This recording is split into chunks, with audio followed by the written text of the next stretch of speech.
I'm Elizabeth Arnold. I'll be moderating tonight's panel, and welcome to this informative event hosted by Renewable Energy Alaska Project, REAP. REAP is the only nonprofit, as most of you know, dedicated solely to bolstering Alaska's renewable energy development and increasing energy efficiency around the state. So thanks to all of you for coming and joining us and participating, hopefully participating, in this important discussion as we stand at an energy crossroads in South Central Alaska. We also want to thank the Anchorage Museum for the use of this beautiful space. And we've divided tonight's conversation into two parts with the same panelists. I'll be moderating, but we'll also be saving time for audience questions in both sections. The extensive and impressive bios of our panel tonight are in your program, so check that out.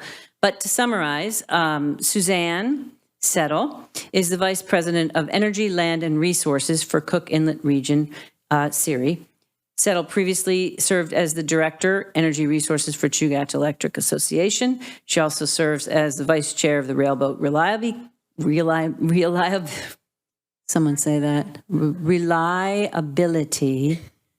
I used to have to write these things out in my scripts. Council, and as a director of the Resource Development Council and the Alaska Independent Power Producers Association, and that's an abbreviated bio. Mark Foster was appointed to the Alaska Public Utilities Commission, now RCA, in 1990 and served in the engineering seat.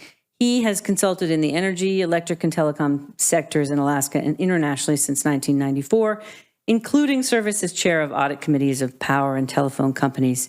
He recently conducted an analysis of the cost of decarbonizing the Alaska economy by 2050, great idea, and is hopeful the next generation will take advantage of the emerging opportunities in clean energy and technology development. Lastly, Larry Pursley has vacillated, interesting verb, vacillated between reporting on public policy, writing his opinions on public policy, and trying to make policy during his 47 years in Alaska. During that time, he's focused on oil and gas issues, resource development, taxes, and the state's as yet unsolved fiscal problems. His journalism degree from Purdue University in 1972 prepared him to think, but his time with the Alaska Department of Revenue as deputy commissioner, as a staffer to House Finance Committee co-chair and presidential appointee to run the federal office for Alaska North Slope gas pipeline projects, taught him what to think about. And when not in government, Larry has owned 3 different weekly newspapers in Alaska and reported for the Anchorage Times, Anchorage Daily News, Associated Press, Juneau Empire, and Petroleum News. So we should have an interesting conversation tonight. The first section of the discussion, we're going to focus on sort of where we are. And the second part of the discussion will be on how and where we could be. So where are we? Some of you may have come to the last forum in January, and we talked a lot about this. And we talked a lot about the availability of natural gas in Cook Inlet and the recent DNR report that projects gas shortfalls in the near future. Mark, can you kind of set the stage a bit and remind us of what that report suggested and the current timeline that we're on? Sure. The basic outlook is that we have less and less affordable gas. We have more gas available, but it will be harder and harder to get and more expensive. And at some point in the sort of the 5 to 8 year time frame, it looks like the price of importing natural gas might be competitive with the price of trying to find and develop natural gas in the Cook Inlet. So there's a lot of conversation about we may have to import and plan for that eventuality because we're potentially running out of gas locally. Crisis? I wouldn't characterize it as a crisis. I would characterize it as an event that should focus our attention and our schedules so that we continue to develop options instead of being stuck in doing what we've always done, which is hope that natural gas will be found and it will be affordable, when that potential option may no longer be there. I never thought I'd say this, but Mark sounds more optimistic Wow. than I would think. I'm very troubled by the report that DNR put out. They've been putting this report out for many years. I think this was the fourth time they put it out. And the information has been the same, right? About how much gas is available behind pipe that's already known about and when we're going to run out. And I think that the report showed that 2027 was probably the last year that we would have enough natural gas produced in Cook Inlet to meet Cook Inlet needs. But if you read the study very, very carefully, in order to get to 2027 and have all the gas we need, there has to be 15 new wells drilled every single year to make sure that that happens. And of course, there's no certainty because there's always uncertainty when you're drilling a well. But 15 new wells per year is a lot of investment. And we have a limited number of players in the Cook Inlet. And so I think, for safety's sake and for planning's sake, we should assume that we're not going to drill 15 wells per year. And so the likelihood of us not having enough gas before 2027 is something that keeps me awake at night. So I feel a little bit less optimistic than what that report shows. I'm a journalist, so I'm usually skeptical of these reports, but they've been pretty accurate. Am I wrong? Over the years? No, I think you're right. I mean, the report has been saying pretty much the same thing for 20 years. The difference is that this report, or I guess by the time the next report comes out, we might be in a very different situation. But the reports have been pretty consistent. Larry, do you concur? Well, I guess I'll do the middle porridge, right? The porridge is too hot, porridge is too cold. Switch seats. Yeah. I guess I'll go somewhere in the middle. I think there's more gas to be found. It's going to be expensive. And it's not going to last forever. So we can eke out some more. But as Mark said, it's an opportunity to make wise long-term decisions, which we never do in this state. So given that, God, we're going to blow it. I just don't know how yet. So I think there's some more. It's going to cost more. I think Hillcorp, business, they're not a heart and a soul. They're no different than the other company.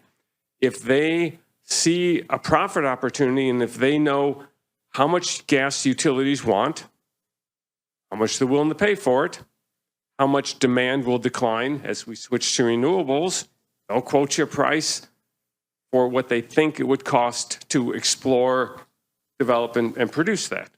But as Suzanne says, there's certainly uncertainties. So, Well, I think we've seen that in the past, but this time is different. Yeah, that's my question. This How is time it is different? We've had different. these before, right? This time is different because the producer who produces 85% of the gas in Cook Inlet is no longer signing up gas contracts with utilities. Now, this has never happened before, as far as I can remember. And so all of the utilities are taking this seriously, but the gas distribution company that serves the Fairbanks area, they're taking it very seriously. So they are no longer able to get gas from Cook Inlet and truck it up to Fairbanks. Instead, they signed up for a long-term contract for gas off the North Slope that will be liquefied and trucked to Fairbanks. It'll land in Fairbanks at $21 an MCF. So they're taking an action because they see what's coming around the bend, and they are not willing to hope that somebody's going to come and explore and find new gas in Cook Inlet. There really are no explorers in Cook Inlet. And even if there were explorers in Cook Inlet, it takes time to develop and bring on new resources. And we just don't really have that time anymore. right, the time is the issue. There's one thing I read today which I thought was kind of odd because I agree we're getting closer on the doomsday clock. But then SINGSA, which operates Cook Inlet Natural Gas Storage, which is something new, from the first the crisis we had back in 08, 09, Well, they're going out for nominations to see if anyone has got interest. They'll expand the storage. So they must be thinking gas is coming from somewhere. And I think that has made a big difference.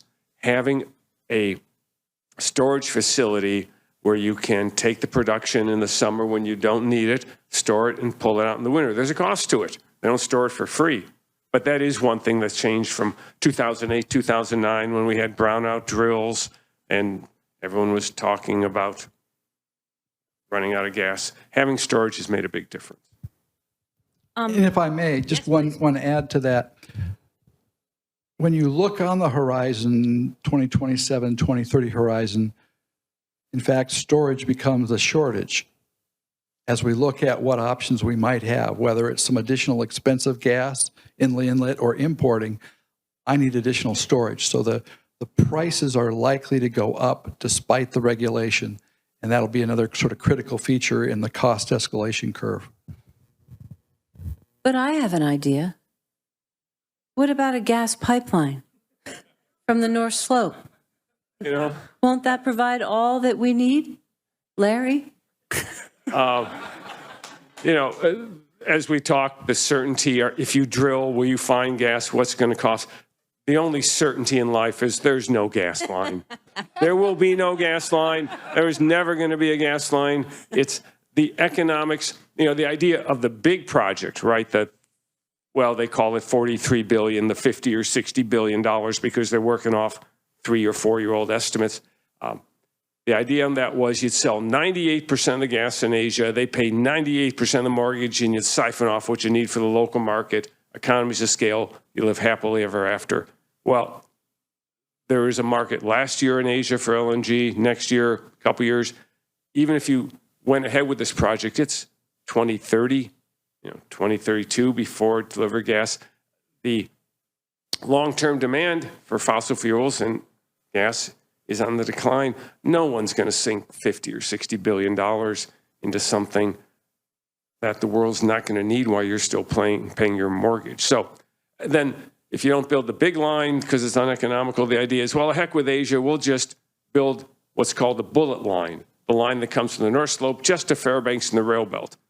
Well, I don't know, what's that, 10 billion, 15 for topping off the tank, a little small market.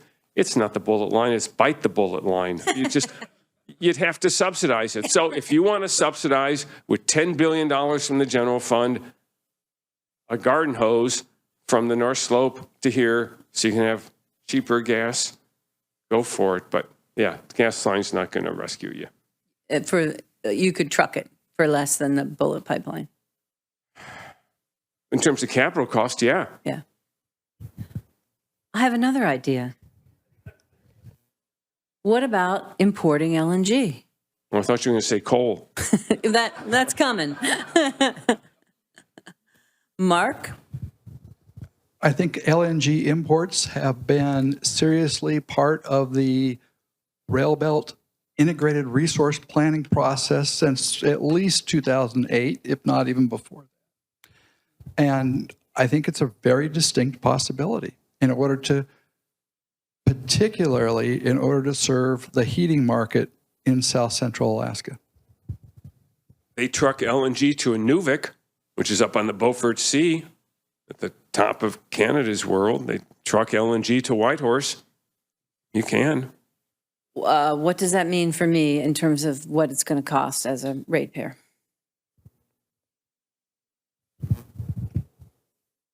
When I try and stack up the cost plus the price that will be charged for a small market that might not be particularly competitive, I easily get in the $14, $15, $16 range. I have seen other estimates that are much lower, but I haven't seen the backup for them, so I'm very skeptical of them. I have seen estimates that are higher from UAF petroleum engineering folks as they try and evaluate North Slope, Cook Inlet, and Fairbanks and Anchorage and the markets as a whole as they try and consider what might be developing. So I'm sort of parked in what I'm going to call $14, $15 range for planning purposes. And for me, that quickly helps me see that there's a lot of renewable energy options that become very competitive in that price range, and that's very interesting. And is that $14 or $15 piped into the system, not the final price to the retail customer? That is piped to the burner tip at a power plant, or the customer will be a little bit higher because of the distribution system. And I think it depends where you get it from. Do you expand? Does Hillcorp expand its plant on the North Slope, and do you truck it from there? Do you truck it in from plants in Edmonton or Calgary? Or do you barge it in, more volume, better cost efficiency? Do you barge it in from an LNG plant near Vancouver, BC? Maybe that's the way to do it.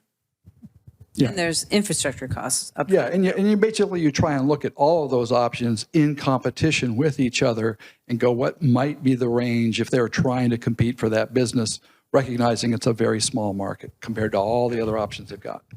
Well, so to try to add some context to that, I actually landed on the $15 an MCF myself. And in the Railbelt, we use 70 BCF of gas a year.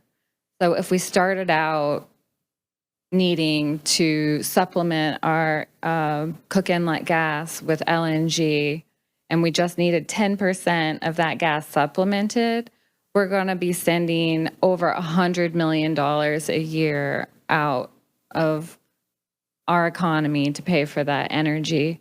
And then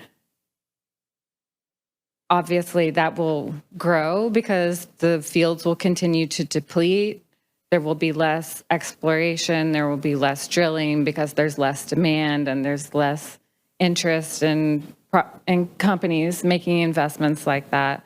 And so by the time you get to, relying on LNG imports, you're talking about almost $1 billion a year if we were to get to the point where we weren't using renewables and we were relying completely on LNG imports to support our energy infrastructure. $1 billion.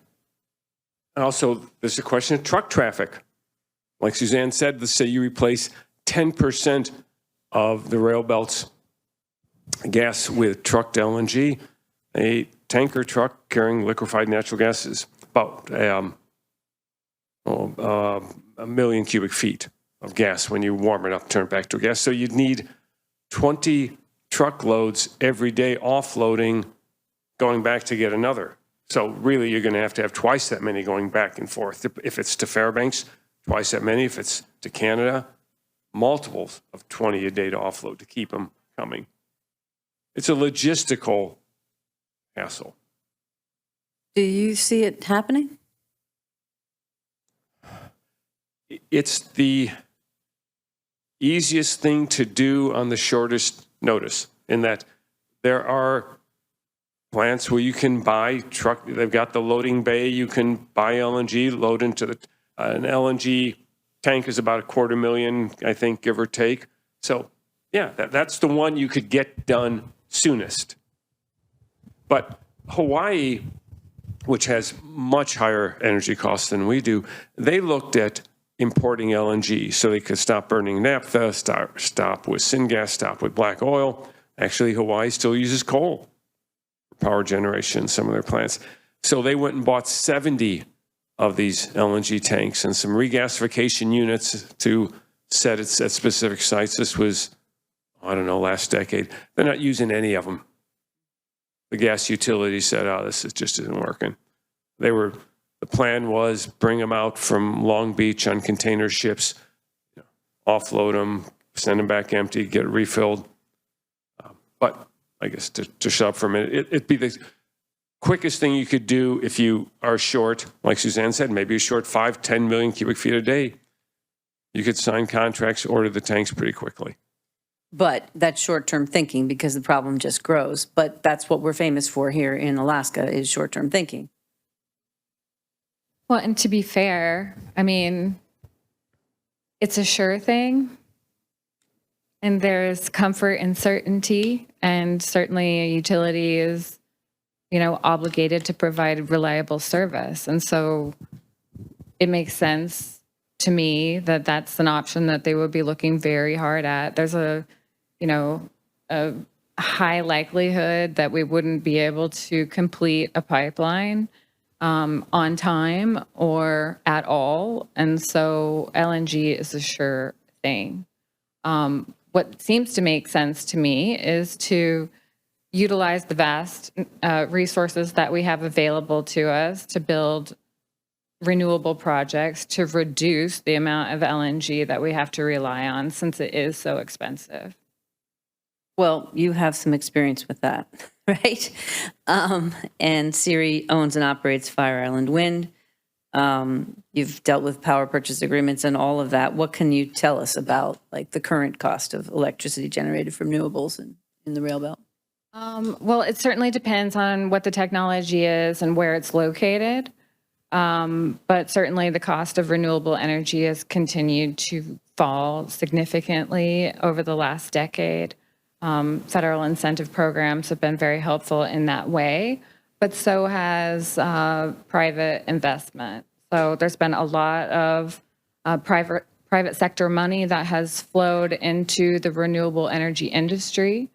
And so those companies are out there innovating and competing and driving down the cost.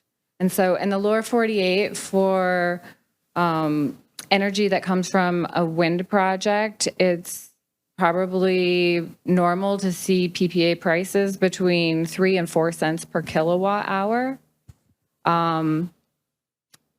Prices for solar have come down even more dramatically than wind. And as a result, those PPA prices are also in the 3 to 4 cents per kilowatt hour. Of course, wind and solar are not dispatchable. They generate energy when the wind blows and when the sun shines. So a lot of utilities in the lower 48 and even in Alaska are installing battery storage. The price of battery storage is falling. I mean, it's fallen 90% since 2010. And so what you're seeing as a result of that lower cost energy is that in the lower 48, 85% of the projects, of the capacity being built in the lower 48 is wind and solar. And so Siri owns a gas-fired power plant in PJM Interconnection, which is the states represented in the northeast part of the country. Right now, 94% of the projects in the interconnection queue to be studied are wind, solar, or battery, and only 6% are gas-fired. And there's no coal, there's no nuclear, it's renewable with a little bit of gas. So I think that, I think that kind of speaks volumes about where we're going and where the most competitive energy comes from. How do you think long-term gas contracts would impact that potential? And by long-term gas, you're talking about importing gas, Yeah. not Hillcorp gas, but import. Yeah, so, I mean, it wouldn't be good because, signing up for long-term gas contracts takes the flexibility out of the system. If you sign up for a long-term take-or-pay contract, then you have to take the gas.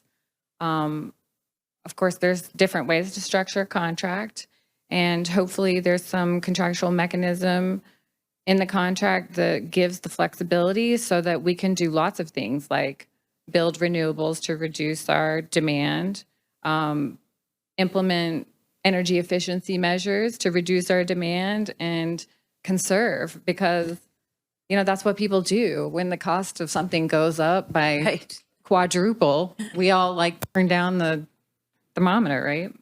Most of us do. Yeah. And I think you're seeing that in Europe, which has certainly gone through a gas crisis with Russia cutting them off.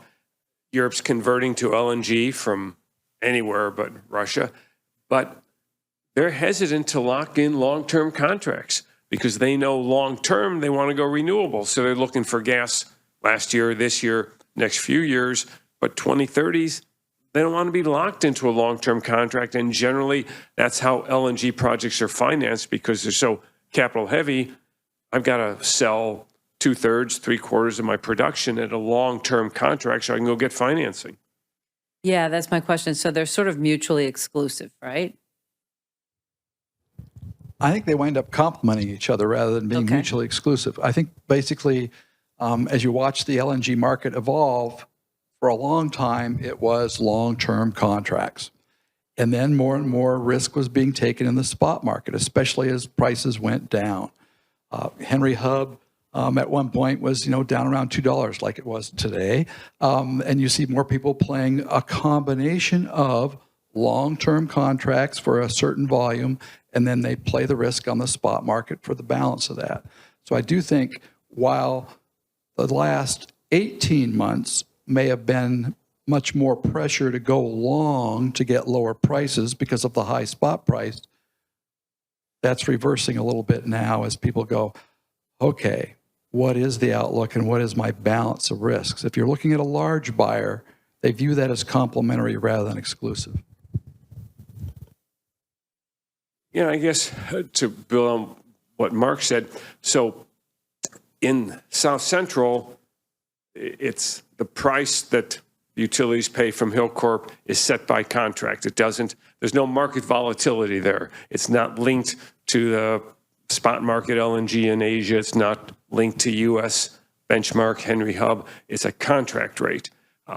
As Mark said, that if you want to play the spot market, well, last August, LNG on the spot market was costing you $70, as opposed to $2 at the U.S. benchmark today, or what we're paying $7.50 here. So spot market, you can win, you can lose, but it's painful when you lose.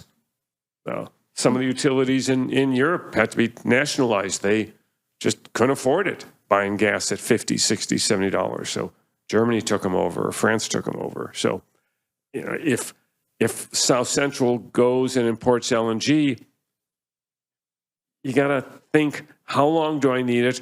How much volatility can I stomach? What's the long, if I sign a 3-year or 5-year contract, is that security of supply and security of price worth something to me, rather than, well, I'll just see what the price is each day and pay it? How does the renewable portfolio stay? I mean, how does the RPS fit into all of this? I think it basically reinforces the outlook that we see with high natural gas prices imminent and driving essentially the planning forward to figure out what renewables make the most sense where. Rather than saying, picking a winner, it really is it is time to transition to renewables, especially when we see this big wave of expensive gas heading our way. So I think I really view it as an impetus to move the conversation and accelerate it commensurate with the risk of high natural gas prices.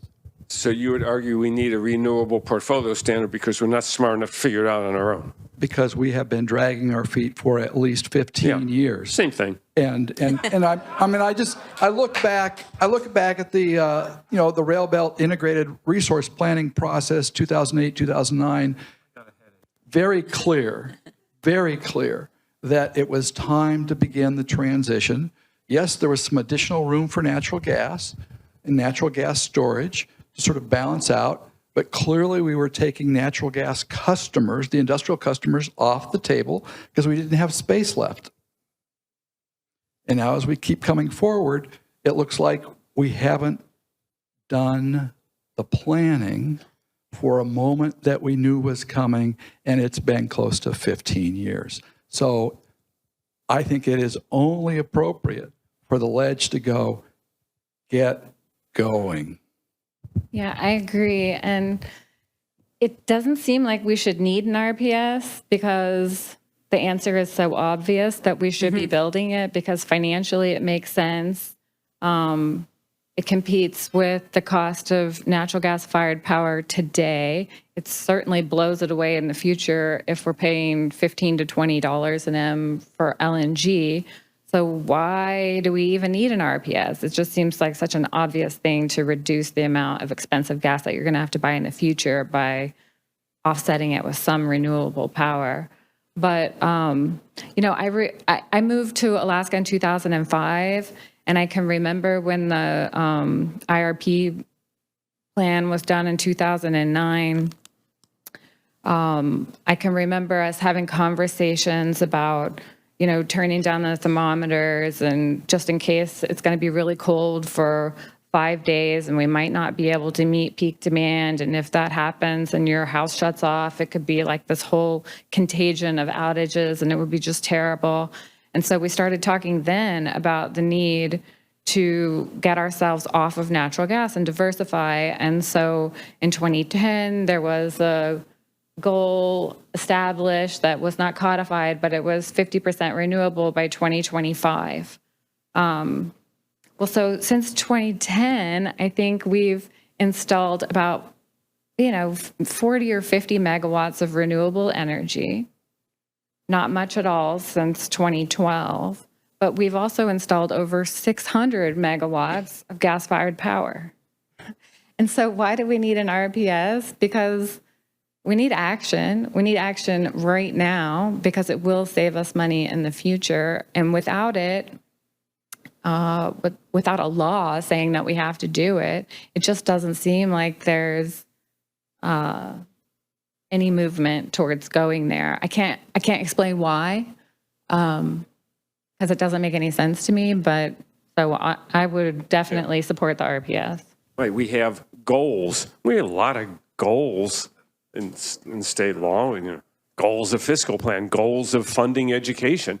But, without renewable portfolio standards, it's clear the utilities, I hate this word, are not incentivized to do it.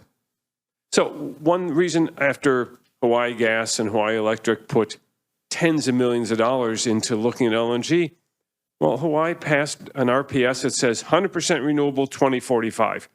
Well, I'm not going to go spend hundreds of millions more on LNG for the 2030s. It's an expensive bridge. So I'm with Suzanne. I think it's time that we did an RPS and came up, look at a calendar and figure out what do we need for 2027 through 2030 and what do we need in the 2030s and put together something that works. For the few people who don't know an RPS, can you briefly summarize? We define renewables and what's included and what's excluded as a renewable. And frequently there are questions about certain forms of energy that might be perceived as being clean, but are they truly renewable? And so that'll be a debate. And then the standard is essentially setting a target based on a time frame. What percentage of your energy are you going to get from renewables by 5 years out, 10 years out, 15, 20, sort of set the ramp. And typically, as the current bill has, it gives space for a ramp up.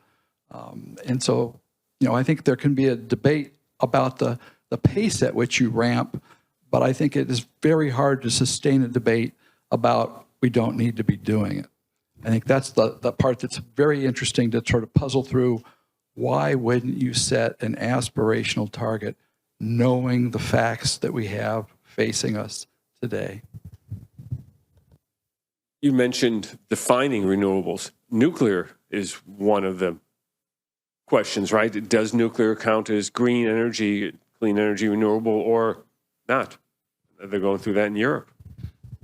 Yeah, and and I think you'll find in the European Union there's a big debate about whether natural gas was renewable, right? And so you've got just lots of tranches there potentially that you could argue about.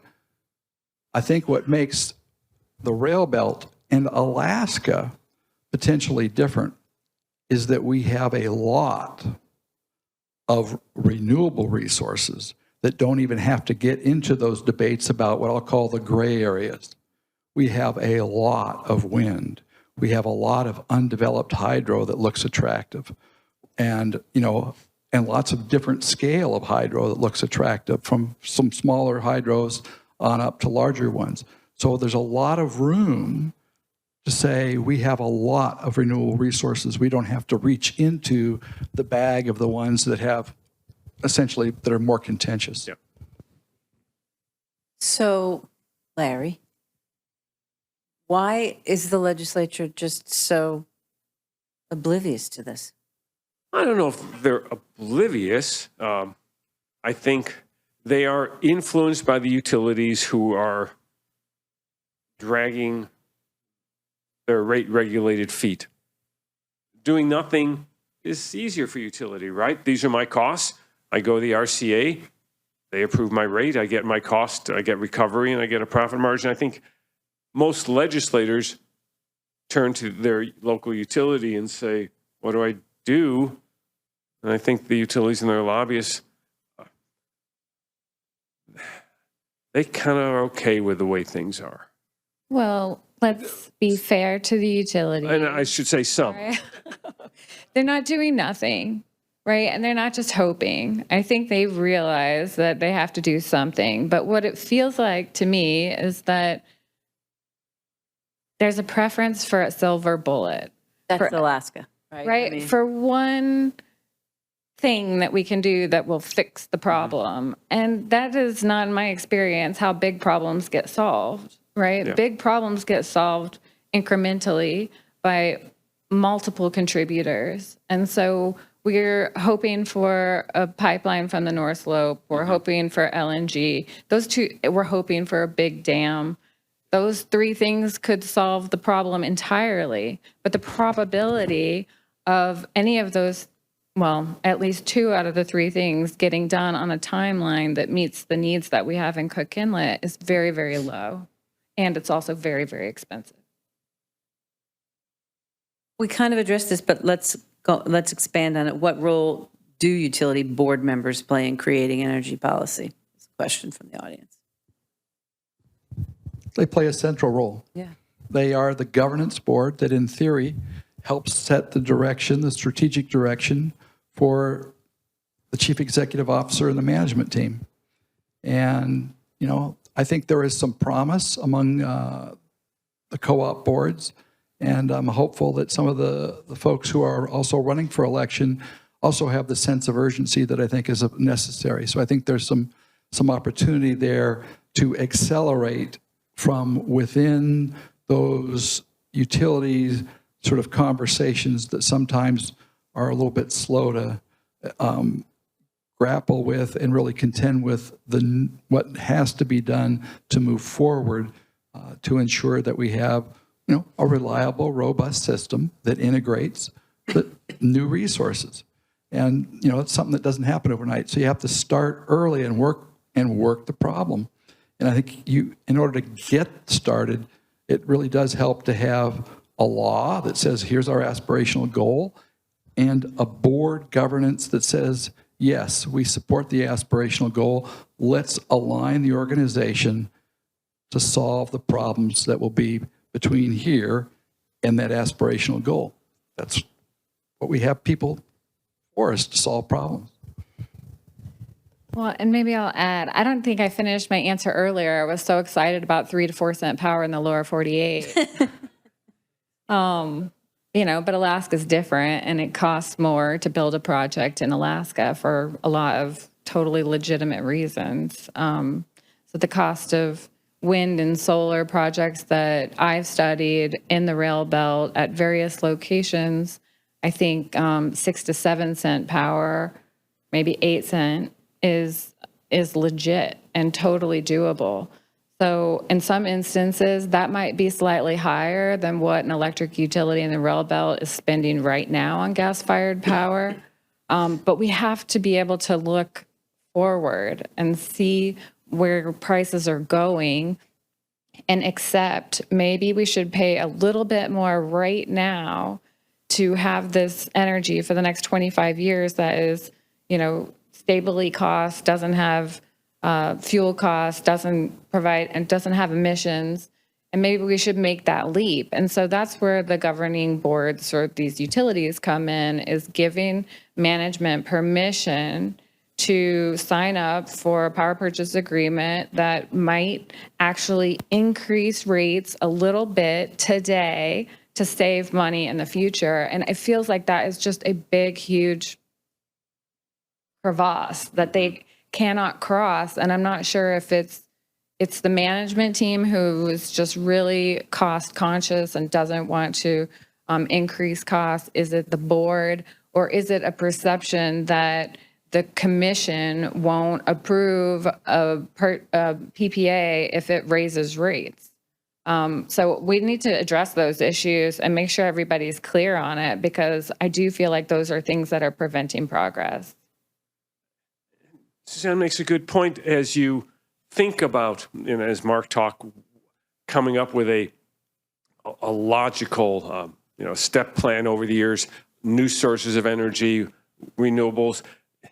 We've got to look at what's it going to cost to do those versus what we used to pay 50 years ago when gas was 50 cents and we can't compare the solutions to what we bought yesterday or 10 years ago. Like Suzanne said, if you could pay a little bit more but have stable rates and certainty, it's a no-brainer. We just have to stop thinking that, well, Cook Inlet gas is a waste product and we get it really cheap. It's not that way anymore. I have another question from the audience. Without LNG, how do you solve the building heating problem in a cost-effective way? I'm importing LNG to heat homes. The avoided cost option beyond that is basically you could go to heat pumps or diesel fuel, and the price for that, at least in my calculations, is higher than imported LNG. So I'm favoring the imported LNG option for heating in Cook Inlet. I think your conversion to renewables, certainly for electrical power generation, will then allow you to use that gas for home heating as gas supply declines. So the first one to go after is electricity, which decreases gas demand.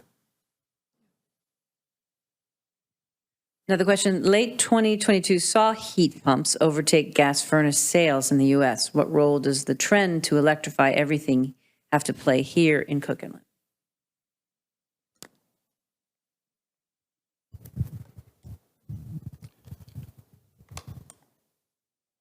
Current natural gas prices are still below what would basically incentivize you to put a heat pump in even after federal tax credits. We're still underneath that sort of tipping point, but we're not so far away that you can't see in a 5-year horizon, suddenly that's becoming a very interesting proposition. I mean, I was curious enough, I installed a heat pump just because I wanted to see how it worked. And they work quite well. And I'm pleased with the performance, but as a break-even economic proposition, it really works well if you're in a space where you're using heating oil today, or if you're in a market where you're getting tired of chopping wood and cleaning up after that.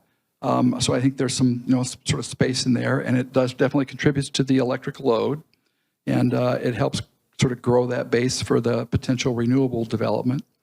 But when you get to that $15 to $20 range, like we're seeing, Fairbanks, let's call it $22, $23, $24, that's starting to look pretty attractive for heat pumps.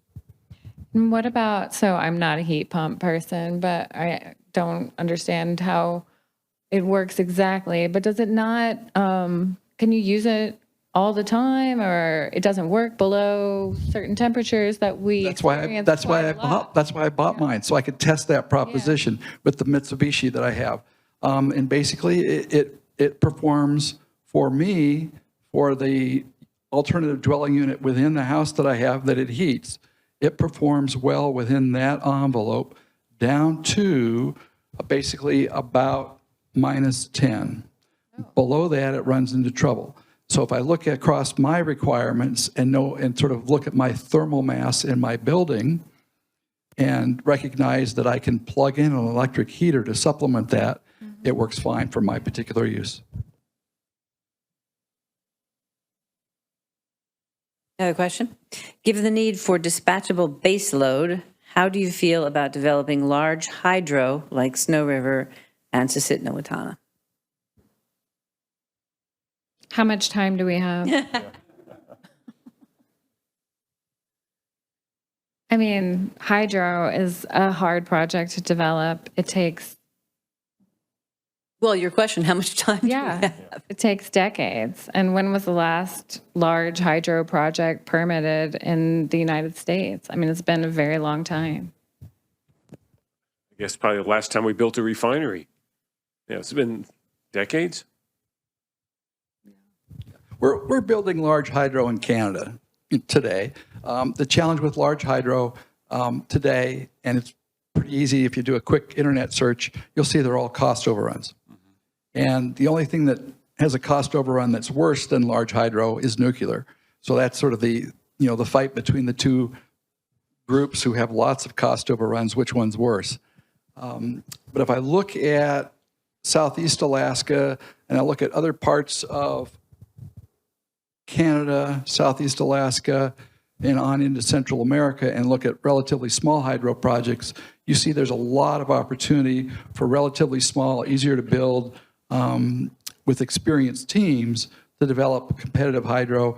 And the other advantage it has is it's a very fine balancing resource and long-term storage resource for wind and solar as an intermittent resource. So there's a lot of opportunities to match smaller scale hydro that typically doesn't have quite as long a development cycle. They're not they're fairly long development cycles, but in the time frame we have, some small hydro in sort of the 8-10 year time frame, I think would make a nice complement to wind here in the Railbelt. I want to get back to the RPS a little bit. I believe this was the wrong word. What is the resistance in the legislature? Is it just like the classic, we don't want to tie anybody's hands, we don't need it, that kind of thing? I think there's some of that we don't like telling people what to do. Right. But we do. Well, except if it comes Depending on the issue. what we tell the kids to do at school, what we tell teachers to do. Yeah, I think so. I think some of it is that innate resistance of mandates.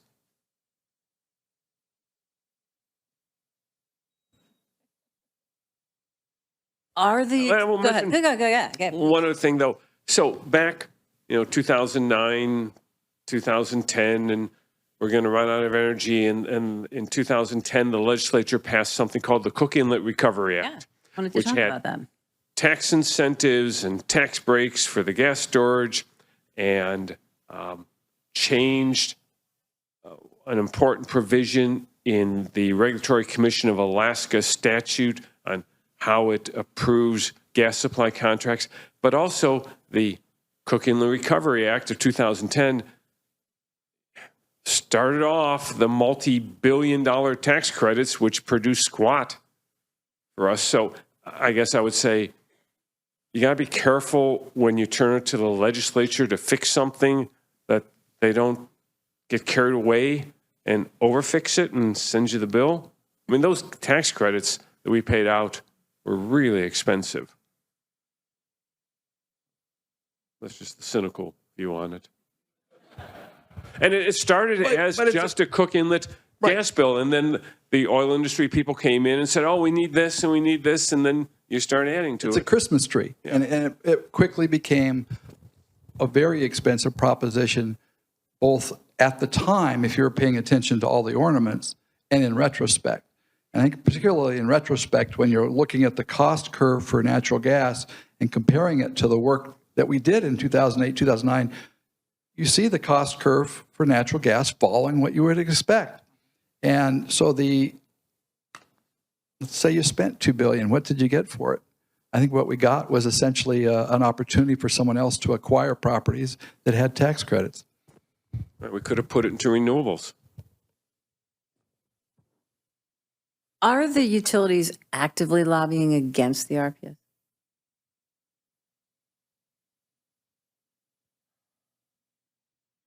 Wow, this is like interviewing a politician.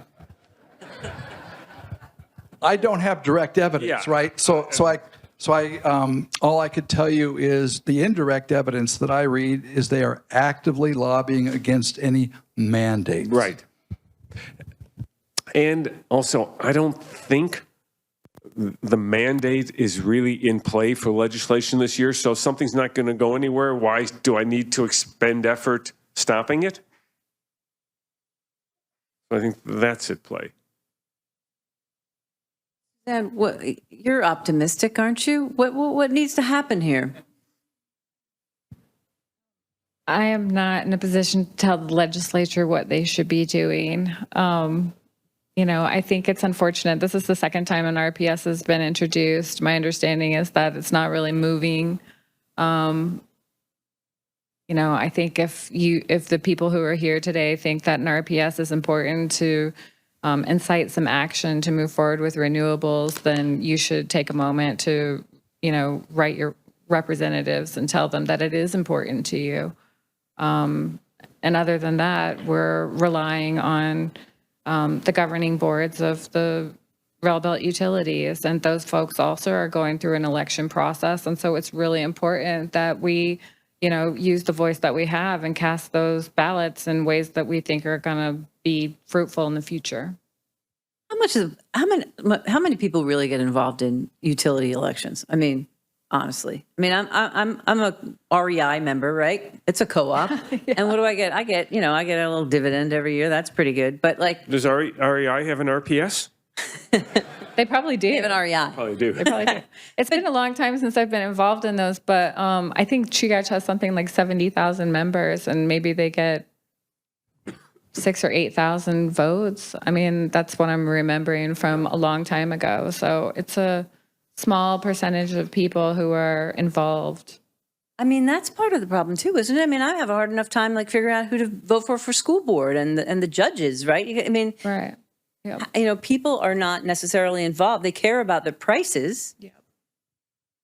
Mark, during the last forum in January, we talked about a study looking at whether it would be possible for the Railbelt to generate 80% of its electricity from renewables by 2040. Can you remind us what the takeaways were from that study, as well as the follow-up cost analysis that was conducted by Alan Mitchell at Analysis North? Sure. NREL published a study February 2022 that looked at the potential for integration of renewables at 80% in the Railbelt and concluded there were multiple pathways that would reach it. Alan did a subsequent look at that information and looked at the scenarios and costed them out based on very conservative cost estimates, more conservative than the ones I would use, to demonstrate that the benefit cost of going to renewables was sufficiently high to warrant basically moving in that direction, and it was more than enough to cover all of the transmission and integration costs that would be associated with that move. So it's pretty strong evidence to suggest at a high level, there really is a lot of opportunity for renewables, particularly a wind with hydro balancing resources to integrate high levels of wind into the Railbelt energy system. And less expensive. Considerably less expensive. Well, and if I'm not mistaken, that study, he didn't include any federal incentives. That's correct. Right. It did not include any of the federal incentives, which would make it even more attractive. Let's talk about that, because you brought that up in the first part. That's ongoing right now. We're already missing the boat on that, right? They're already available. And so in the past, we've had these intermittent periods where renewable tax incentives went away. In August of last year, the Biden administration passed the infrastructure bill that it was the Inflation Reduction Act that includes an extension of investment tax credits and production tax credits for solar and wind. Those credits are now available until 2032, which is a really big deal. That sounds like a very long time. It's really not that long in project development, but for wind and solar, you can certainly develop a project from ground zero, I'd say, in 2 to 3 years. For Fire Island Phase 2, it's not that long because we've been developing that project for a decade.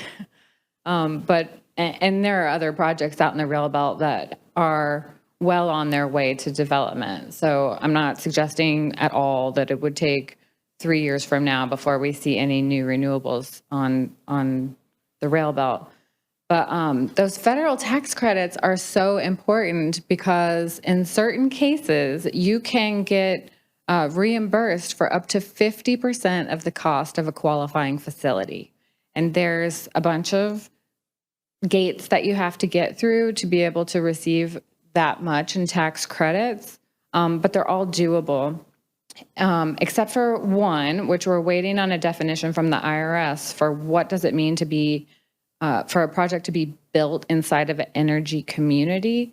But based on the research that we've done, we think that most of Alaska is going to qualify, which means that these wind and solar projects can receive up to 50% reimbursement through tax credits for qualifying facilities. And that's incredible. So are those tax credits, can you sell them if I'm a utility putting this stuff up and I don't pay taxes because I'm a co-op, so I can take those tax credits and sell them to Quaker Oats or Exxon or someone and get cash out of it? Well, so first, Larry, you're presuming that the utility is going to build it themselves. So, right? So Seemed like, the sponsor of the project is the one who would earn the tax credits, right. and So it may co-ops be a are- corporation that does it. Well, exactly. Okay. But actually, in this new bill, you can sell those tax credits. So the federal government is trying to make it easier for renewable projects to get financed, recognizing that a lot of companies don't have enough taxable income to utilize the tax credits. They have now included a provision to make those tax credits saleable to qualifying entities, like, for instance, a native corporation, and then the native corporation can remit those tax credits to the federal government for cash. And so just so that nobody leaves here thinking that native corporations are going to build renewable projects and make a ton of money, the tax credits are used to reduce the overall cost of the project, and that reduction is reflected in the energy cost to the utility. And that is what makes wind and solar cost competitive with fossil fuel. If we just took that tax credit, cashed it out, and put the money in our pocket, then the cost of that project would be, 10 cents a kilowatt instead of 7 cents a kilowatt. So we need it in order to make it cost competitive with natural gas in Alaska. And the analysis you were talking about, that did not factor in the federal tax credit. That's correct. So that's a bonus. Mark, you and I talked about this a little bit before, and so you've got a lot of utilities in the Railbelt that took on a lot of debt to build gas-fired power plants, and they're going to have to pay off that debt even if they go to renewables. But the numbers in this report still work, that they can continue collecting from the ratepayers to pay off the debt even as they diminish the use of gas and buy renewable power.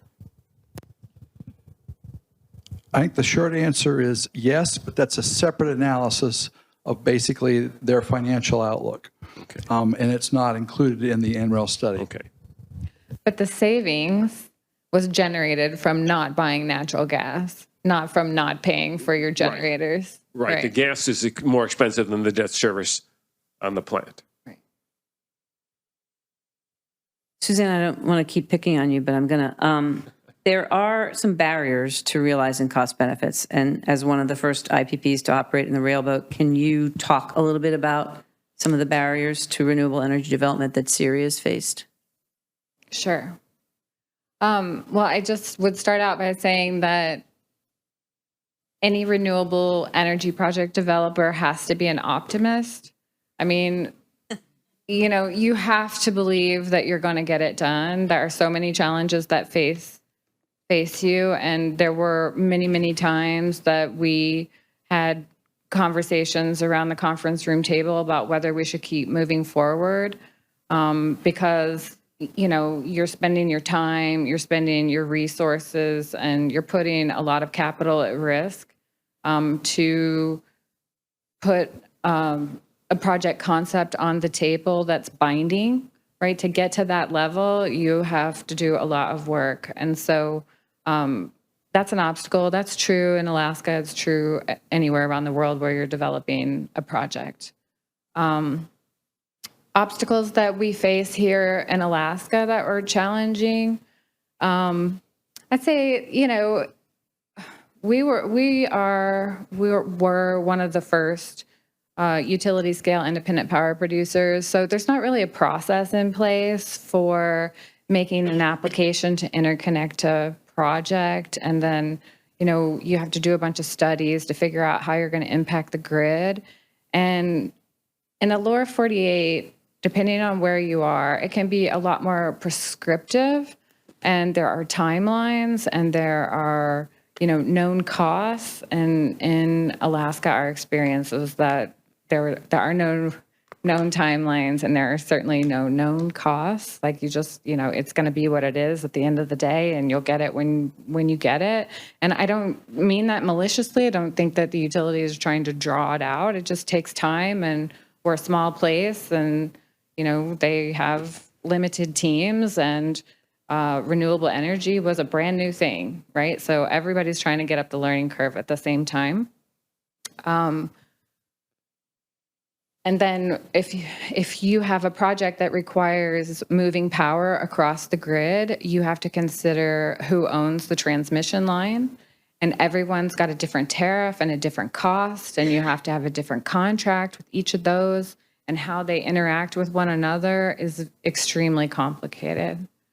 So I think things that would be helpful is understanding from the utilities collective perspective, where is the best place on the transmission grid today to locate a new renewable energy project that would give developers, you know, a leg up on at least planning to put something in the right place where the grid is strong and not at a point of weakness. It would be good to know, like, what size project do the utilities want and what kind of technology do you want? And if it needs to come with a battery, what does that battery need to do? I mean, these things are all just completely undefined. And so as a project developer, you're just like, well, you know, I have, you know, 1,000 acres. What can I put? How much can I fit there? And then you do a bunch of development and take it to the utility. And they're like, yeah, that's not at all what we're looking for. You know, we spent a good part of the end of 2021 putting together a response to a utility RFP on a project. And again, like even just to put together an RFP, it takes a lot of time. It takes a lot of money. You can't do it in a vacuum. I mean, you literally have to go out and talk to wind turbine supply vendors, solar supply vendors, construction contractors to figure out how much it's going to cost to even be able to submit some concept of a project to a utility. And so we spent several months putting that together. The price of energy started out at less than 7 cents a kilowatt, and we got no response. So I think those are examples of things that don't facilitate a lot of energy in the market itself. And we're just sort of shooting ourselves in the foot. Like we could, those are places where we could make improvements. I've heard utilities say, and I'm sure you have too, that before we can integrate any more renewables into the Railbelt grid, we need to upgrade the transmission system. Like a lot, like it's going to cost a lot. Comments? What is it, 2 billion, 3 billion for the whole? 3.5. 2.75, something like that. Yeah, it's interesting. If you look around the rest of the world, you'll find they typically start planning by looking at the high-value renewables, look for renewable clusters, wind-hydro combinations, common. And then they look at how do we build up the transmission system and storage resources and sort of voltage, frequency control resources to support that development. building up the transmission system first before identifying the generation resources is like building roads without knowing where you're going. It's very interesting. Well, like Bridges. Amber Road. Well, it's just sort of odd because what you're assuming is I need the best resource will be adjacent to where I live, which may or may not be true. And that's, I think, in part the reason why you find most places around the world, whether it's North America, Canada, Asian Development Bank, World Bank, people who are in the financing business are looking for that sort of planning sequence, like the Energy Authority did in the Integrated Resource Plan. What are my generation resources across, essentially the basins? Now, let's look at which ones are the attractive. Now, let's interconnect them to a grid and then have sort of 2, 3, 4 transmission plans and then iterate to find out what combination looks to be the most robust. I don't see anything like that on the public record. It's just strange.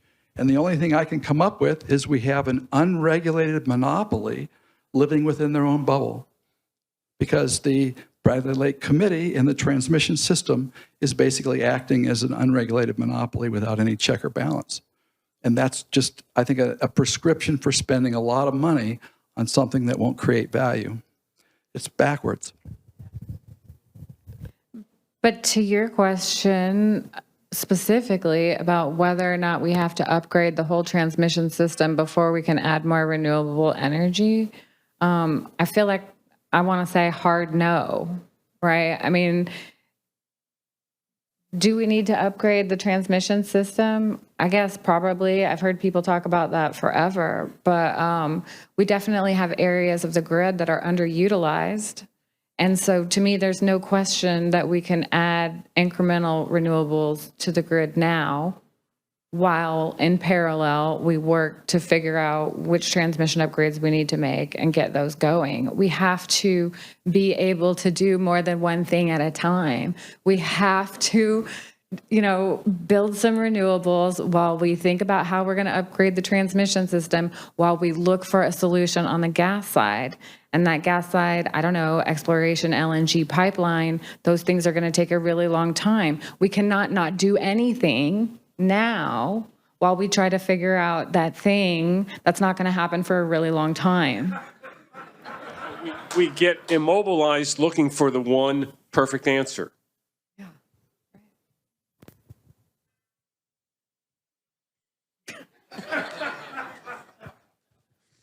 Where do you think we're going to be 5, 10 years from now? We'll be another REAP farm. Well, you asked. Honestly, what do you think? And you know what I'm talking about in terms of this.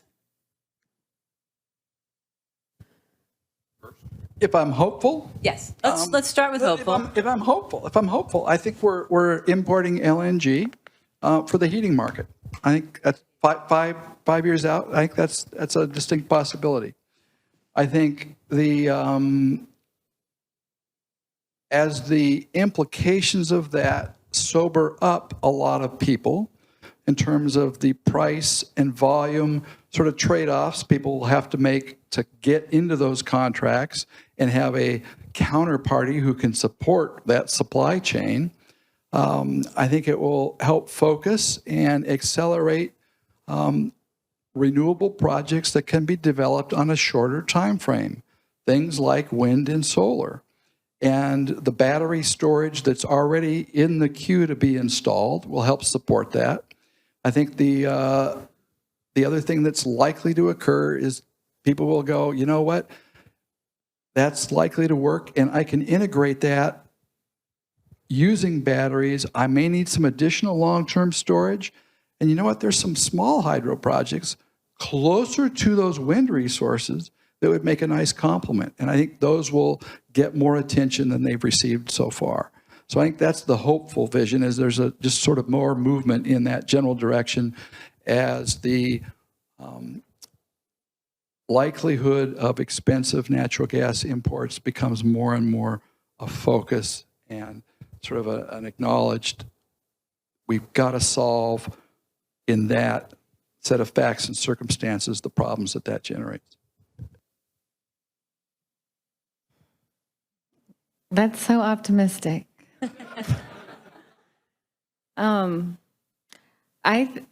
Realistically, I think we are importing LNG. I think we have a couple of very small renewable energy projects that show that we're making progress on adding renewables and reducing gas demand. I think the cost of energy is almost untenable for a lot of people that live in our community. I think the cost of energy hurts businesses. I think that hurts jobs. And I think, we're in a less happy place 6 years from now. And then we start building out renewables as fast as we can because we can no longer deny what's happening. I agree. It seems importing some LNG is inevitable. But I keep thinking when that first ship comes to the dock, name me one elected official who's going to be there to welcome it. I think importing LNG will be the political impetus to actually say, shit, I got to do something. Financial too, because it's going to be more expensive. So I think importing LNG for heating will be the catalyst so that maybe we don't get to where we should be in 5 years, certainly, but I think longer term, 10, 20 years, we'll be in a better place because it will be so embarrassing that we're importing, Canadian LNG. So the catalyst for something positive happening in terms of renewables is inevitably going to be cost. Embarrassment and cost. I think embarrassment. Yeah. No, I do. I mean, Mark, you know, and you do too. Well, you all do. I mean, what's going on in the lower 48? They're way ahead of this on this stuff. Speaking of embarrassment. Well, some states. Some states. Yeah, and it's interesting having served as a utility commissioner and having had projects come before us to sort of say yes or no, this sort of makes sense for the ratepayers. And then watching that since 1990 coming forward and looking at states that said, not only do we want clean energy, we want clean, affordable energy. Let's get both of those Venn diagrams together. And so you can see that in certain regions of the country, and interestingly enough, in my mind, they frequently are around university hubs where you have a whole bunch of people who are problem solvers, looking at technology, looking at integration, looking at how to make new things work. The whole cluster in the New England states generated a lot of sort of interest and sort of what I'll call talent drawn to that opportunity to do something new in the energy field around MIT. You look in California, you see several universities there looking at how do we do this new stuff that's both clean and affordable. And so you see a lot of interest in that space and a lot of innovation gets created in that space. And it's not just because clean energy and affordable energy is a driver. It's also because you frequently have competition among different providers of energy. And people figure out that if I have something that's clean and affordable, and it's even better priced and reliable, I'm going to get to the front of the line. And so we see a lot of that in the lower 48 where they've opened markets up to competition. A lot of the renewables have become very competitive very fast.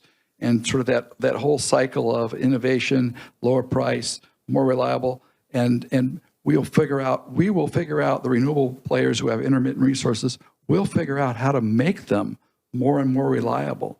And in fact, in some cases, more reliable than the existing systems. While you were talking, this just popped into my head, so I'm going to say it. But what if by some weird twist of fate, Golden Valley ends up being the utility with the right generation and we just go back to coal? And I can tell you there's people in Juneau this session who have talked about that. I've heard conversations in the hall, well, we got a lot of coal. We're talking about coal gasification. No? Well, coal gasification, if you want it cleaner, just burning coal if you're not as, but coal. Yeah, coal gasification. I didn't think I'd hear coal talked about again. It's an interesting choice.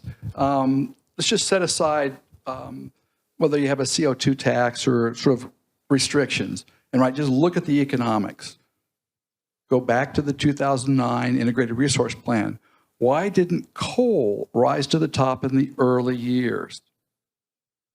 In part because you have a monopoly supplier of coal in the Railbelt, and the price escalation on that monopoly fuel has been high in the projections, and it's turned out to be significantly higher than the optimistic projections in that study compared to other fuel resources where you have competition. So it's, I think, a very interesting choice of fuel, because I think you will wind up putting yourself into even a tighter bind than you do with Hillcorp and Cook Inlet because of the monopoly provider. So I think it's not just, oh, it's coal and it might be cheaper. Look at the price trajectory of coal and step back and go, this is a risk that you need to take into account. Just setting aside the environmental, just looking at the financial risk profile of a industry that has a lot of regulation and is highly likely to get more, and a fuel price that's likely to go up, and capital costs that are escalating. Compare that to renewables and you go, there's just not a good investment profile here. But it gets to Suzanne's point earlier, we have a tendency to look for that easy answer. So there's people who say, well, forget usability, that's what you're talking about, but there's coal on the west side of Cook Inlet. We can do coal gasification, and it's close to the power lines, and we could do that because it would be easier in the minds of some than building out renewables, bringing in LNG. So, there's that, my worry is we'll get distracted on these unachievable, illogical, bad ideas, and we'll burn up time and money, kind of like a gas line. Yeah, there's a historic risk if you look at what I'll call the energy technology sort of space. 1973, the Arab states, in OPEC, jacked up the price of oil, changed the markets, and there's this wave of innovation. How do we respond to high prices and essentially shortages? And so you have a bunch of sort of work there, and then you come forward and you see these sort of waves of innovation as the prices come and people contend with them.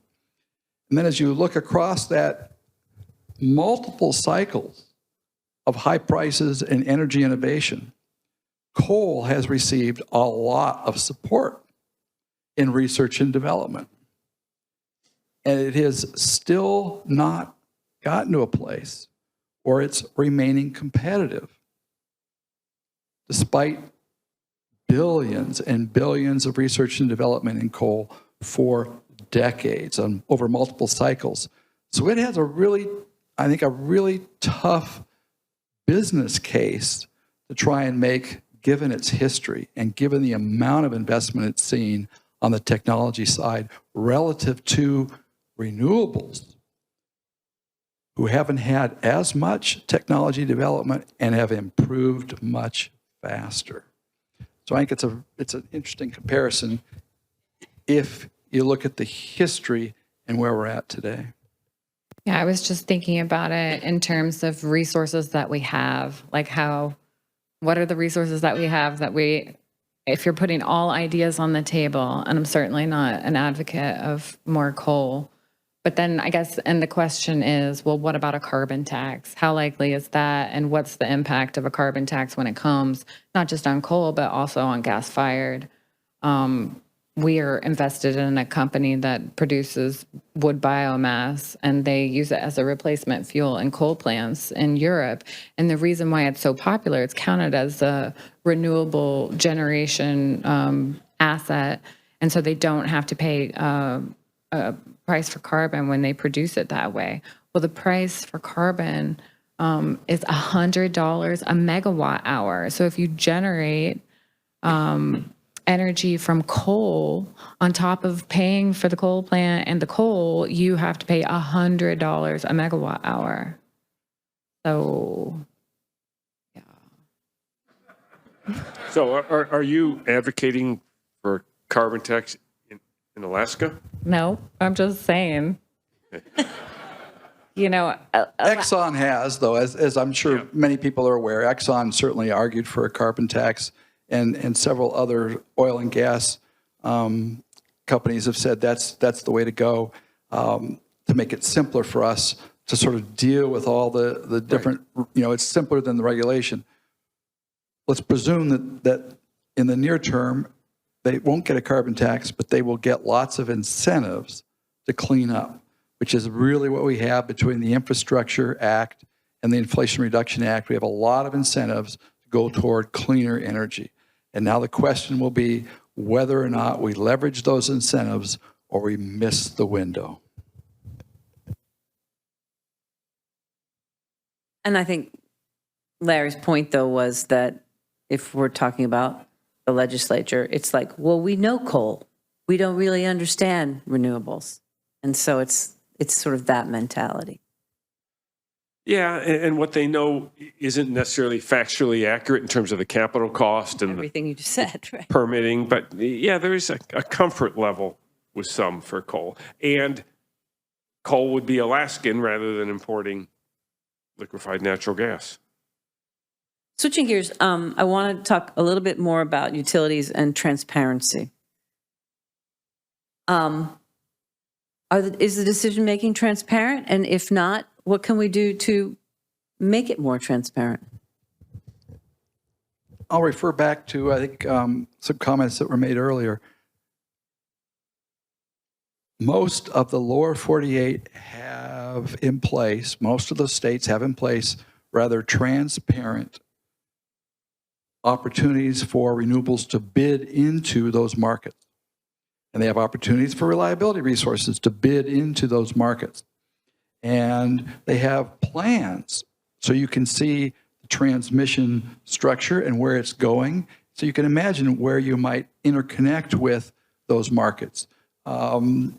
Mid-continent MISO integrated sort of transmission planning system. Every year you can see the transmission plans and you can bid in.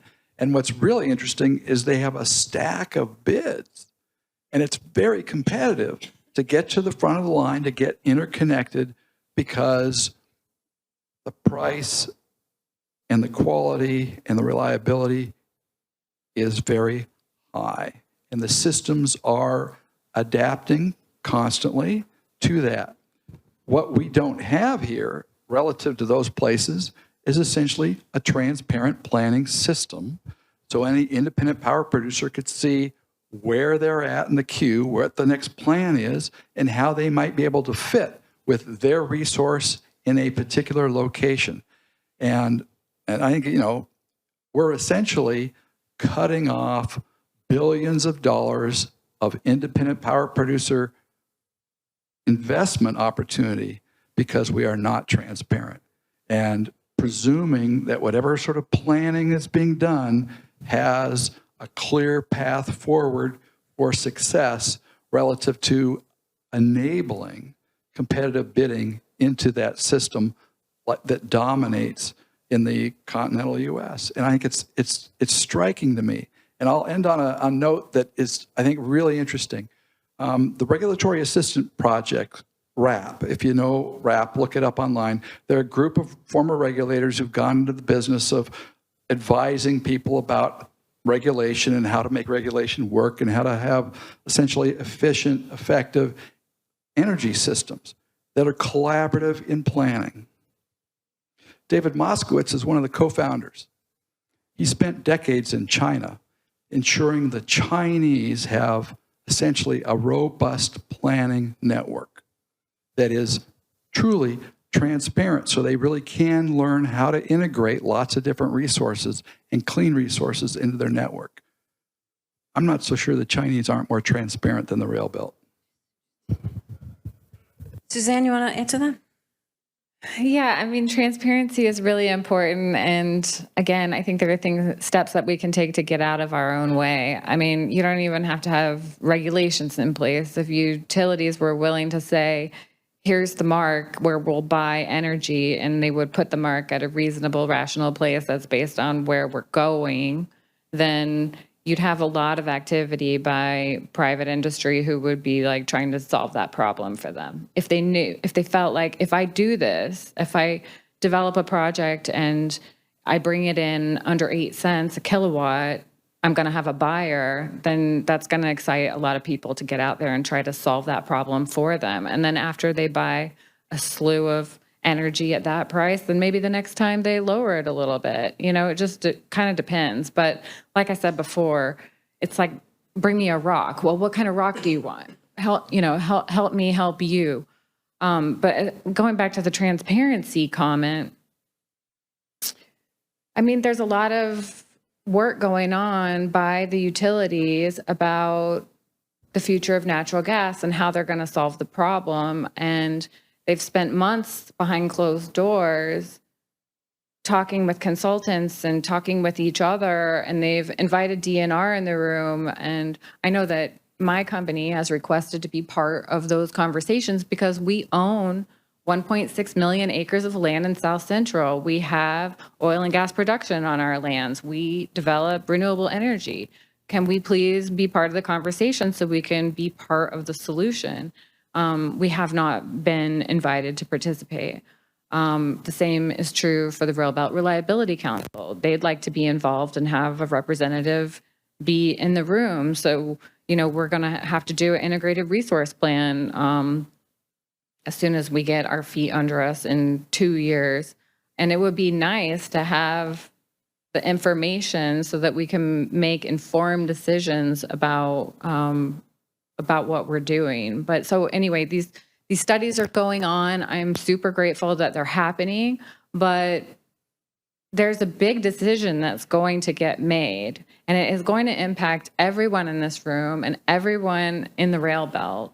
And I think that the people who are paying those bills, particularly since we're in a co-op kind of structure, deserve to know what's going on and have a say in the decision that's being made, because they're going to have to live with the decision from there on out.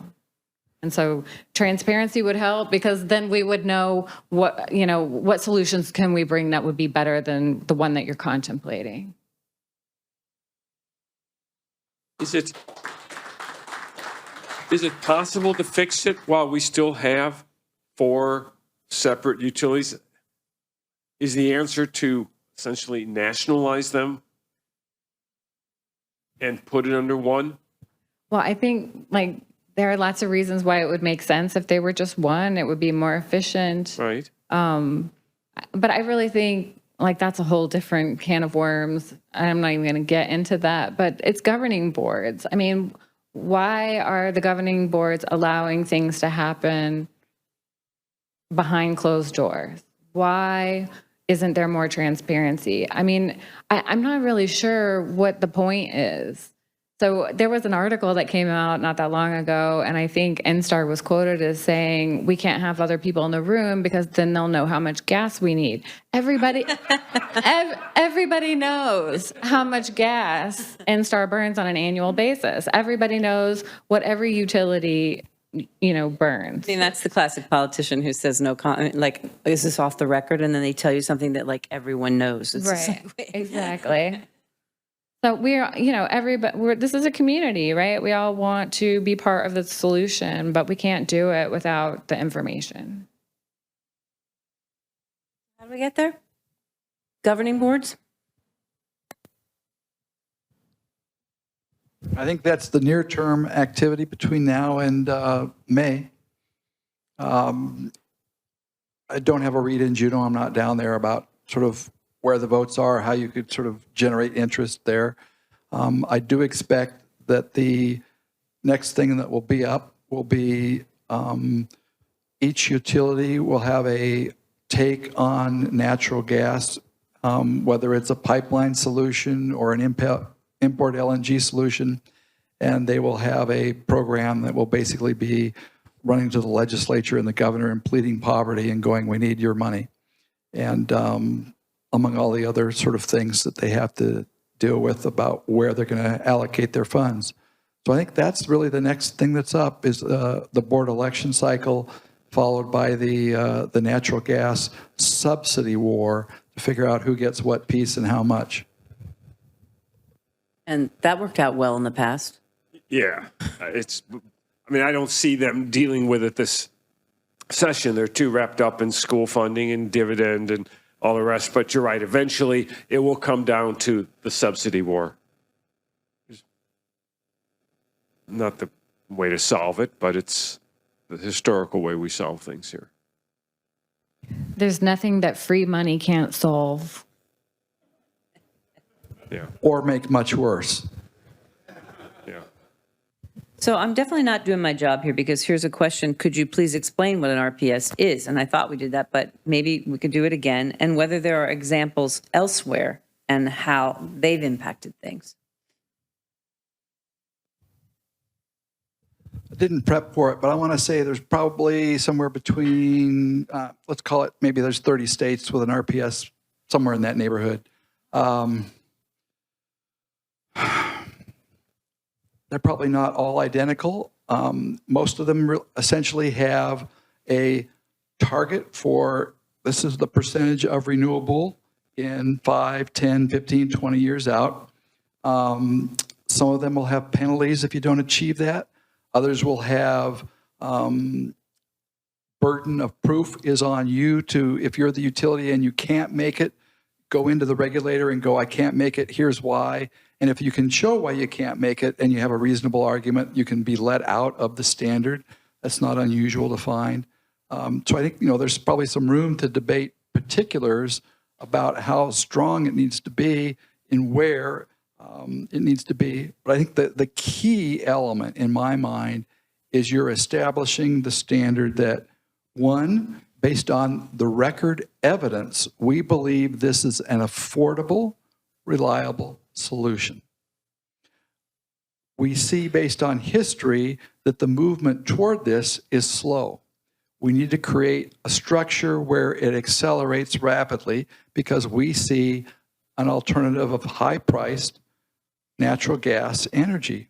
And we don't think that's the future for Cook Inlet, the Railbelt, and ultimately for many other areas around the state. That doesn't look like it's the place, in part because we have a tremendous resource. We are surrounded by an amazing amount of renewable energy. And it costs a little bit more to do it here than other places. But it costs less than natural gas is going to cost shortly. So it seems like it's a very reasonable way to move forward the conversation about let's increase our renewables. I always find it interesting to think about the difference in the price of natural gas in Cook Inlet versus other places. And I just mean as the general rule, because prices change all the time. In Cook Inlet, they're pretty much fixed price between $7.50 and $8. And the lower 48, that number is more like $2 to $3. But you see 220 gigawatts of renewable energy installed in the lower 48 means that even at $2 and $3 gas, it still makes sense to build renewable energy projects. So it can't be true that at $7.50 or $8, it doesn't make sense to do that in Alaska.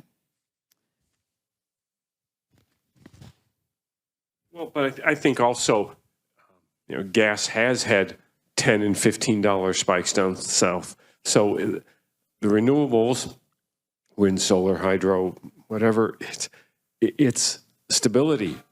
You have price certainty, and that's valuable. That's valuable to businesses who can't afford, or homeowners too, who don't want to sit there and say, well, gee, there was a freeze up on the pipe and this month it's $10. Chugach has Beluga River gas. Instead of burning it for electricity, could they sell it to NSTAR, keep customers even, and use the proceeds to fund renewables?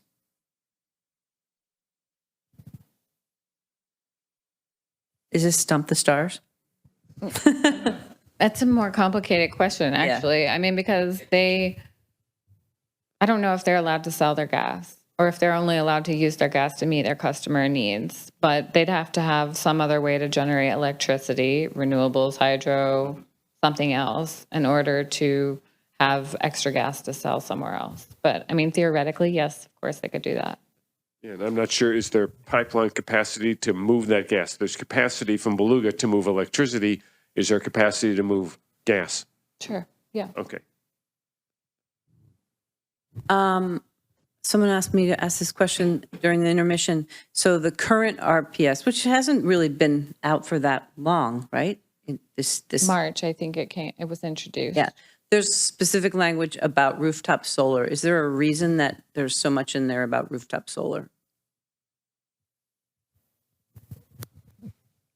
I don't know that I have enough insight to be able to provide much response. I'm going to defer to Chris Rose when he does his wrap up. Okay, Chris, you're on.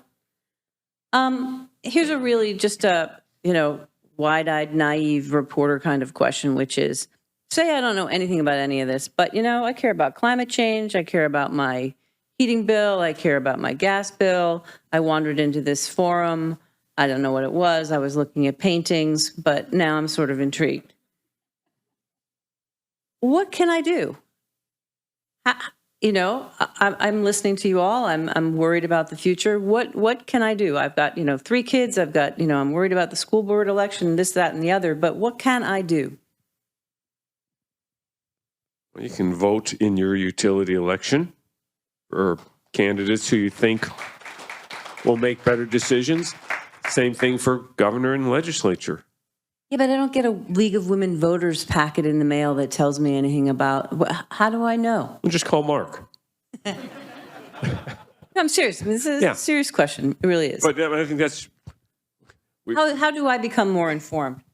Well, certainly on the utility website, they post who their candidates are. They post a statement from each candidate about what they stand for, why they're running for the board, why they think that they can make an impact.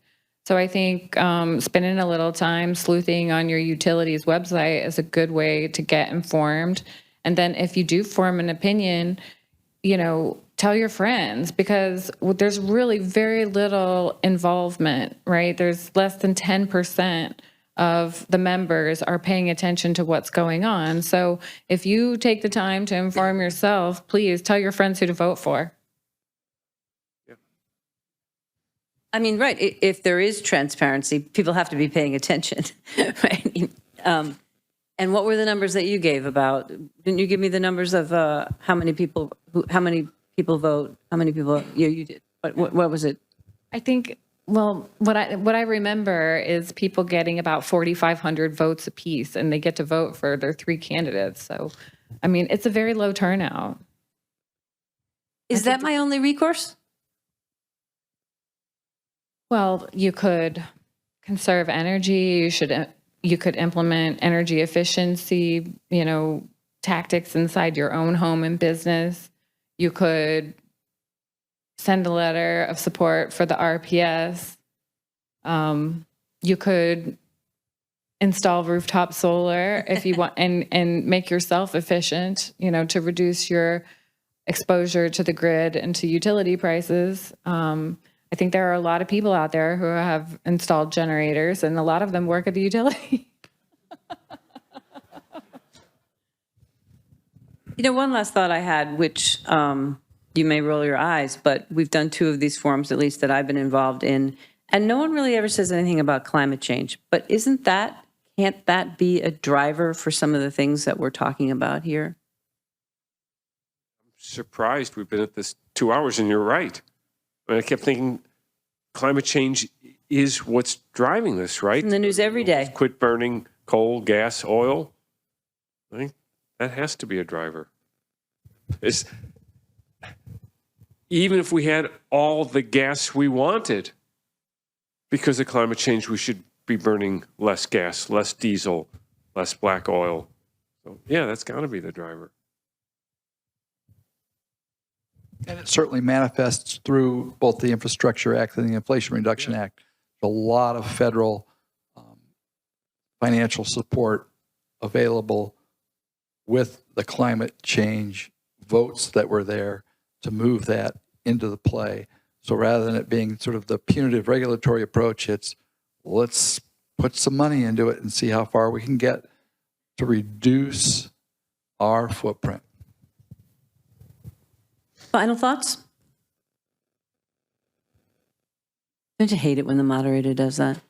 No. My final thoughts, what am I having for dinner tonight when I get home? I'm just going to say thanks to all these caring people who came out to listen to us. I hope it was informative. And I think that the most important thing you can do is vote for your utility board, send a letter about RPS, and just tell your friends. All right. We'll bring Chris Rose up here for some real final thoughts. Thank goodness.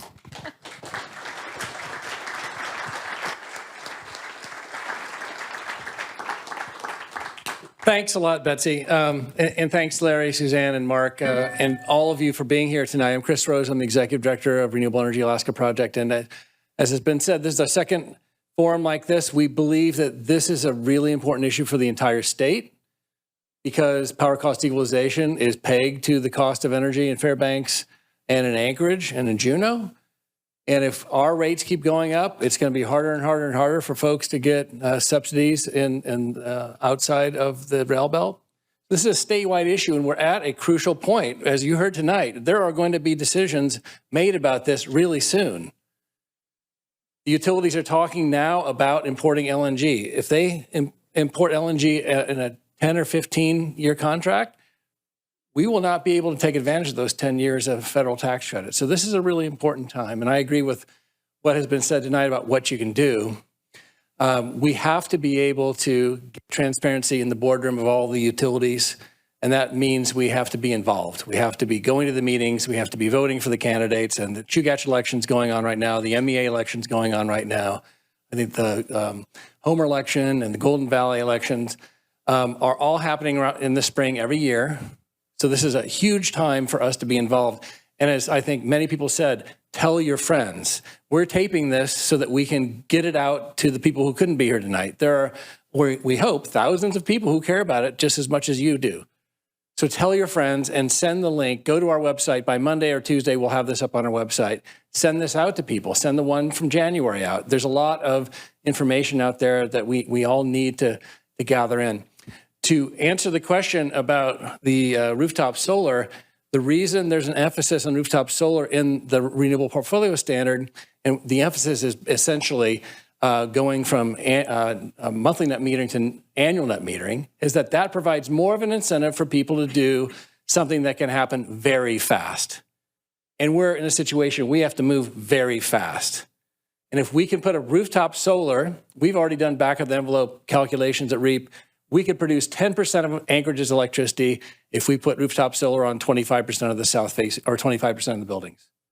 That's huge, and we don't require permits for that. I mean, you can put those on your house very quickly. The only obstacle to that is having enough people to do it. That's really the only obstacle to putting up more rooftop solar very quickly. So that's the reason that there's a shift proposed in the bill to annual net metering rather than not monthly net metering. Right now, if I have a solar project at my house in Sutton, and all that extra capacity, or all that extra energy that I'm producing in June doesn't get me much past June. If we had annual net metering, those credits would help me pay for my November and December and January bills. So that is going to, along with the federal tax credits, and along with the Green Bank bill that we're working on that had its first hearing this morning, and looks like it's going to be passing out of House Energy pretty quickly, and only has 2 other referrals after that, if we have a green bank that provides the affordable upfront dollars to people to do the rooftop solar and to do those kinds of things that we can make our homes more energy efficient with, then we have the money up front, we have a huge incentive with annual metering, and we have the federal tax credit. So we really believe that could be a really big boost to, again, decrease the amount of gas we're burning so that for electricity so that we can use that for heat. So again, thank you very much for coming out. Please send a letter to the legislators about the Renewable Portfolio Standard and the Green Bank if you'd like. All that information is on the REAP website. Please vote in your local elections for board members for our co-ops, and please tell your friends. Thanks for coming.